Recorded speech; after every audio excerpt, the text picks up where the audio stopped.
नेपाली शोर।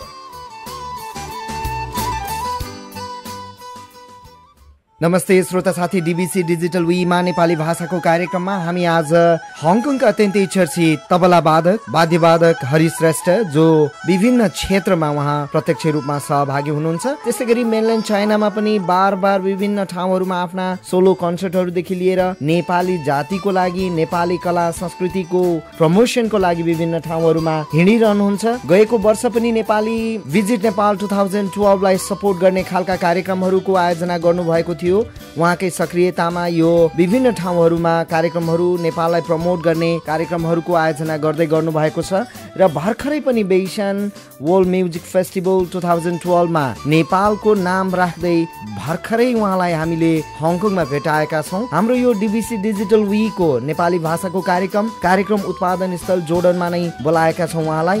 सर्वप्रथम हरि श्रेष्ठ ज्यूलाई हामी हाम्रो स्टुडियोमा हार्दिक स्वागत गर्दछौँ। नमस्कार सबै श्रोताहरूलाई, म हरि श्रेष्ठ तर्फबाट अनि नयाँ सालको शुभकामना सबैलाई। तपाईँ त चाइना पुरै खानुभयो नि, कस्तो लागिरहेछ? पुरै त होइन, कोसिस गर्दैछु सबै ठाउँमा भ्याउने। के गर्नुभयो यसपालि पनि? यो नेपाली जातिको लागि, नेपालको लागि कल्चरल फेस्टिभलमा सहभागी हुनुभयो। तपाईँको आफ्नो सोलो कन्सर्टहरू पनि भयो। वर्ल्ड म्युजिक फेस्टिभलमा नेपालको सङ्गीतहरू, तबलाहरू लगेर के कसो भयो कार्यक्रमको बारेमा सुनाउन। कार्यक्रम त एकदम हर कार्यक्रम ठिकै राम्रै भइरहेको थियो। मादल र तबला साथ लिएर हिँड्दाखेरि उनीहरूको बाजामा पनि हामीले मिसाएर बजाउँदाखेरि अलि नयाँ किसिमको धुन स्वाद निस्किने भएको हुनाले उनीहरूले पनि एकदम त्यसलाई कार्यक्रमहरू उनीहरू अर्गनाइज गर्ने मौका र ठाउँ प्राप्त गरेका छन् र त्यही सिलसिलामा हामीले उहाँहरूको सहयोगलाई हामी पनि हातोमाला लगाएर यो कार्यक्रमलाई सहयोग गर्दैछौँ। पालिको कार्यक्रम चाहिँ कुन ठाउँमा आयोजना गर्नुभएको हो? यसपालिको कार्यक्रम पनि हुन त जुहाई हो। जुहाईको अर्को बेइसान भन्ने सिनेमा हल प्लस तियानमिन टेम्पल पनि छ। त्यो टेम्पल खास 200 वर्ष पुरानो टेम्पल र त्यसको स्थल ठाउँ हो।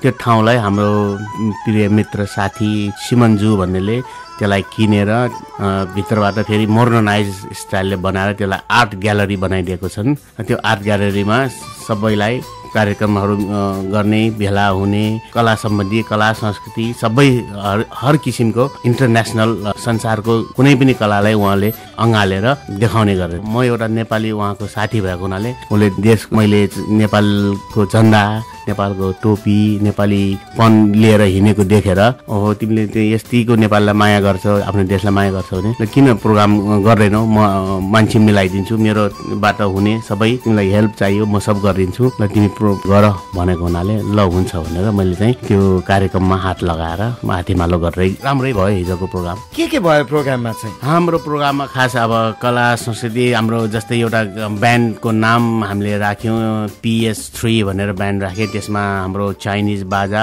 अरहु भन्ने थियो, हाम्रो तबला मादल र साथमा हाम्रो अर्को बाजा डिजेसँग फ्रेन्च डिजे, तीनजना मिलेर एउटा 3 किसिमको थालमा राखे, थालको आकार आउँछ, गिलासमा राखे, गिलास पाइपमा राखे, पाइपको आकार आउँछ। त्यस्तै भनेर हाम्रो चाइनिज बाजासँग, फ्रेन्च बाजासँग, सेक्सोफोनसँग, डिजेको अनेक धुनसँग जसो पनि मिल्ने भएको हुनाले यसलाई PS3 भनेर हामीले त्यो फर्मुलाको नाम दिएर ब्यान्ड बनाएका छौँ र त्यो चाइनाको सबै युनिभर्सिटीमा घुम्ने निमन्त्रण आएको छ, घुम्ने प्लानमा छौँ। अब यो गएको वर्ष पनि तपाईँले भिजिट नेपाल 2011 लाई सपोर्ट गर्नको लागि ठुलो कार्यक्रमको आयोजना गर्नुभएको थियो। यहाँ कन्सुलेट जेनरल चाइनाको लागि नेपाली एम्बेसीबाट राजदूत पनि आउनु भएको थियो, टङ्क कार्की। पोहोर सालको कार्यक्रम र यो सालको कार्यक्रममा, यसपालिको कार्यक्रममा के भिन्नता रह्यो त?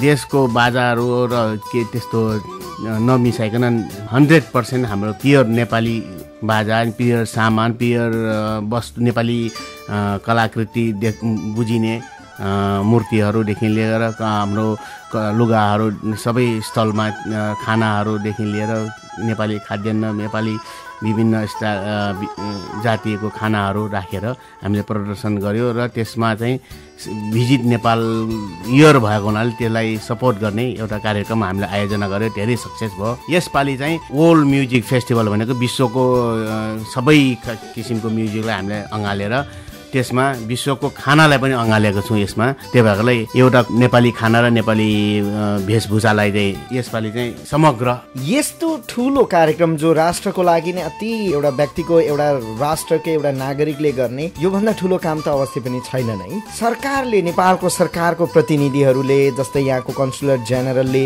चाइनाको एम्बेसी जो राजदूतावासले के कस्तो सपोर्ट गरिरहेछ त तपाईँलाई? त्यति मैले चाहिँ प्रत्यक्ष रूपमा चाहिँ देखिनँ, तर उहाँहरूको गर्नु भन्ने आश्वासन र राम्रो गर्यो, भावनात्मक सपोर्ट मात्रै रह्यो। यो तपाईँले यति धेरै पत्र पत्रिकाहरू बोक्नु भएको छ, यो पत्र पत्रिकामा तपाईँका ठुल्ठुलो फोटोहरू छापिएका छन्, विभिन्न यो तपाईँको कन्सर्टलाई लिएर धेरै नै चर्चा चलेको छ। फेरि यो 365 दिनमा लगभग आधा जसो तपाईँ चाइनातिरै गइरहनु भएको छ, गएको 5-6 वर्ष यतातिर मकाउमा, चाइनामा, हङकङमा पनि विभिन्न कार्यक्रमहरू आयोजना गरिरहनु भएको छ। के कसरी सम्भव भइरहेको छ? कसरी भनौँ भने अब म चाहिँ सबैसँग मिलनसार भएर उनीहरूको सपोर्टलाई म अलिअलि म चाइनिज पनि बोल्ने भएको हुनाले अलिअलि चाइनिजमा पनि उनीहरू खुसी हुने र साथमा त्यो उनीहरूको बाजालाई म चाइनिजको भाषामा बोलेर सुनाइदिँदाखेरि उनीहरू अति नै खुसी भएको हुनाले यो हरिको बाजा चाहिँ एकदम हो। उनीहरूले चाहिँ अब यो भन्नु त हुँदैन, उनीहरूले चाहिँ किङ अफ तबला भनेर नाम दिएको छ। ठुलै गर्व महसुस गरेको छ र उनीहरूले हर पत्रिकामा हर प्रोग्राममा जहिले पनि जति म्युजिसियन विश्वको जति म्युजिसियन आए पनि पत्र पत्रिकादेखि लिएर उनीहरूले चाहिँ मेरो नाम र मेरो ब्यान्डको नाम र फोटो पहिला छाप्ने, फ्रन्ट पेजमा छाप्ने उनीहरूको आदत नै भइसक्यो जस्तो लागिसकेको छ होइन। यो जस्तै तपाईँको मित्र हुनुहुन्छ साइमन हुनुहुन्छ र उहाँको कारणले गर्दा पनि यत्रो मेन स्ट्रिमको पत्र पत्रिकामा तपाईँको नामहरू चाइनिज भाषामा उनीहरूले नेपालको वर्णन गरेकै हुन्छन् र नेपाल बाजाको एकदम व्याख्या गरेर उनीहरूले छापेकै देख्छु। PS3 भन्ने ब्यान्ड चाहिँ पहिलेदेखि यो युनिभर्सिटीहरू चाइनाभरिको युनिभर्सिटीहरूभरि यसमा सदस्यहरू चाहिँ को छन्? यसमा सदस्य एउटा हाम्रो चाइनिज फ्याङ स्यु भनेको होङजाउबाट PhD गरेको, यो अरूमा म्युजिकमा PhD गरेको केटी हुनुहुन्छ। डिजेमा स्लिम बुद्ध नाम गरेका डिजे स्लिम बुद्ध प्रोभाइड गर्नुहुन्छ। हामी 3 जना मिलेर चाहिँ यसलाई चाहिँ नयाँ किसिमको नेपाली, चाइनिज, फ्रेन्च, इन्टरनेसनल ठाउँ ठाउँमा हामीले सबलाई इन्जोय दिने कोसिस गर्दैछौँ। पुरै फ्यानहरूले वरिपरि घेरे भनेर पनि अरू साथीहरू कुरा गरिरहेछन्, कस्तो लाग्यो तपाईँलाई? त्यो त अति गौरवको कुरा हो, अहिले त्यसमा खुसी लागेको छ। यस्तो त कहिले पनि हामीले पाएको छैन, स्वागत सम्मान होइन।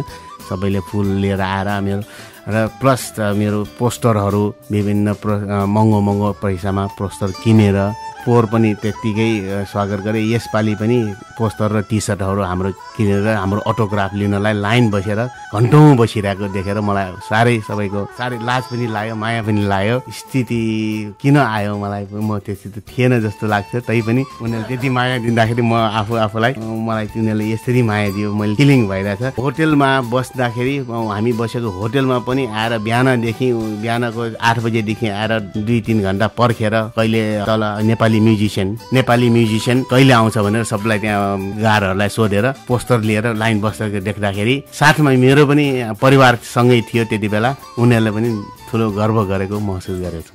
यहाँको नेपाली सोसाइटीमा पनि तपाईँ बिना कार्यक्रमहरूको आयोजना नै हुँदैनन्, प्रायः सबैमा तपाईँ तबला वा मादलमा हामी देखिरहेका हुन्छौँ।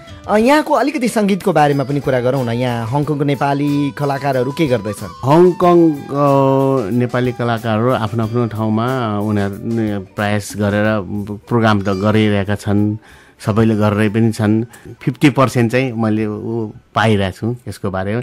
प्रोग्रामहरू प्राय दिनको कहिले पायो भने 2-3वटा पनि एकै दिनमा पर्ने हुन्छ। मेरो गर्वको कुरा एउटै कार्यक्रम एकैजना कलाकार भएर 3टा देशमा एउटै दिनमा कार्यक्रम गर्न पाउँदा त्यो पनि मलाई गर्व लाग्यो। हामीलाई समय प्रदान गर्नुभयो DBC डिजिटल वीमा हामीसँग कुराकानी गरिदिनु भएकोमा हरि श्रेष्ठज्यूलाई धेरै धेरै धन्यवाद छ। तपाईँहरू सबैलाई, हाम्रो देवराज सरलाई पनि, हाम्रो अम्बु सरलाई, सबैलाई, सानो व्यक्तिलाई पनि ठुलो बनाएर तपाईँहरूले प्रस्तुत गरिदिनु भएकोमा धेरै धेरै धन्यवाद।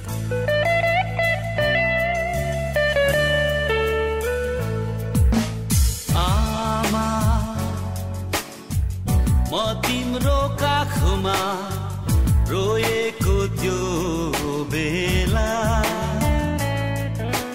आमा,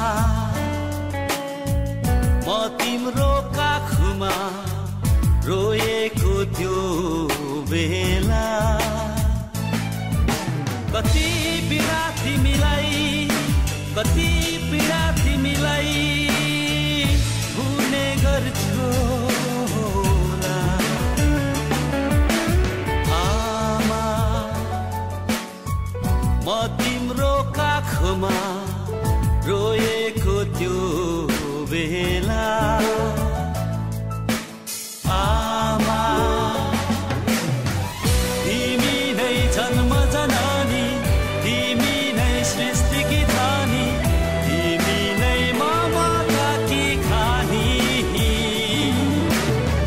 तिमी नै जन्म जननी तिमी नै सृष्टिकी धनी तिमी नै ममताकी खानी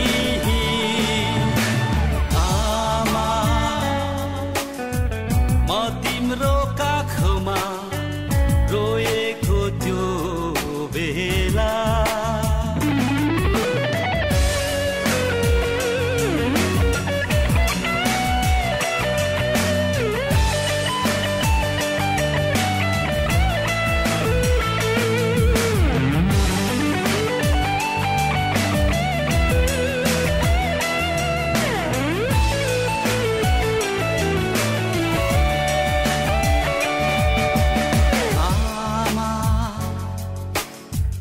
म तिम्रो हात समाई हिँडेको त्यो बेला